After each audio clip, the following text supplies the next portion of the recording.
ಧಾರವಾಡ ಜಿಲ್ಲೆಯಲ್ಲಿ ಬೇಲಿಯೇ ಎದ್ದು ಹೊಲ ಮೇಯ್ದಿರುವಂತ ಕತೆ.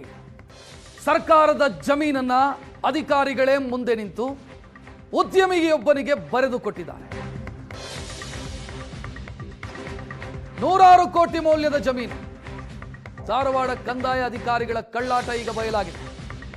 ಏಷ್ಯಾನೆಟ್ ಸುವರ್ಣ ನ್ಯೂಸ್ನ ಮಹಾ ಎಕ್ಸ್ಕ್ಲೂಸಿವ್ ಇದು. ಬೆಲೆ ಬಾಳುವಂತ ಪ್ರತಿಷ್ಠಿತ ಜಾಗ ರಿಯಲ್ ಎಸ್ಟೇಟ್ ಉದ್ಯಮಿಯೊಬ್ಬರ ಪಾಲಾಗಿದೆ. ಧಾರವಾಡದ ಐಟಿ ಕ್ಯಾಂಪಸ್ಗೆ ಹೊಂದಿಕೊಂಡಿರುವಂತ ಸರ್ಕಾರಿ ಜಾಗ ಸುಮಾರು 100 ಎಕರೆ. 100 ಎಕರೆ ಭೂಮಿ ಉದ್ಯಮಿಯ ಪಾಲಾಗಿದೆ. ಕಂದಾಯ ಇಲಾಖೆ ಅಧಿಕಾರಿಗಳ ಕಳ್ಳಾಟ ಇದೆ. ಧಾರವಾಡದ ತಡಸಿನಕೊಪ್ಪ ಬಳಿ 103 ಎಕರೆಯಷ್ಟು ಸರ್ಕಾರಿ ಭೂಮಿ ಇತ್ತು.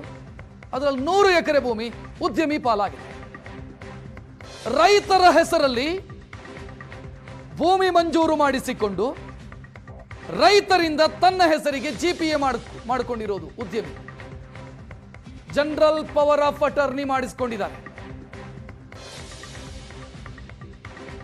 ಸರ್ಕಾರದ ಭೂಮಿ ರೈತರ ಹೆಸರಲ್ಲಿ ರಿಯಲ್ ಎಸ್ಟೇಟ್ ಉದ್ಯಮಿಯ ಪಾಲಾಗಿದೆ.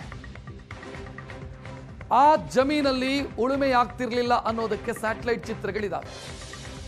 ದಶಕಗಳಿಂದ ಅಲ್ಲಿ ಉಳುಮೆಯಾಗ್ತಾ ಇರಲಿಲ್ಲ. ಅದು ಕೃಷಿ ಭೂಮಿ ಅಲ್ಲ. 2011ರ ಸ್ಯಾಟಲೈಟ್ ಚಿತ್ರಗಳನ್ನ ನೀವು ನೋಡ್ತಾ ಇದ್ದೀರಿ. ಇದೇ ಭೂಮಿ.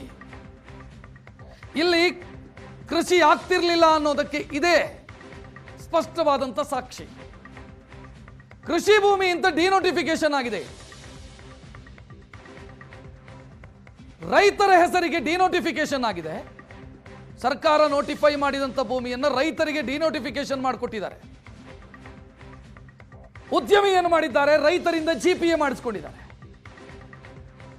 ಸುಳ್ಳು ದಾಖಲೆಗಳನ್ನು ಸೃಷ್ಟಿಸಿರೋದು, ಲಂಚ ಕೊಟ್ಟಿರೋದು, ಅಕ್ರಮ ಮಾಡಿರೋದು ಸ್ಪಷ್ಟವಾಗಿ ಗೋಚರಿಸ್ತಾ ಇದೆ.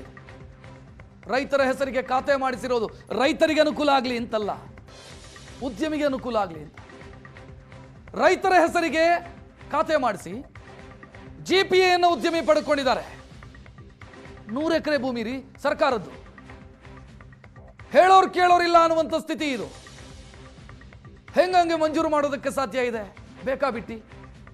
ಆದರೆ ಧಾರವಾಡದಲ್ಲಾಗಿದೆ. ಕಂದಾಯ ಇಲಾಖೆ ಅಧಿಕಾರಿಗಳ ಕರ್ಮಕಾಂಡ ಇದು.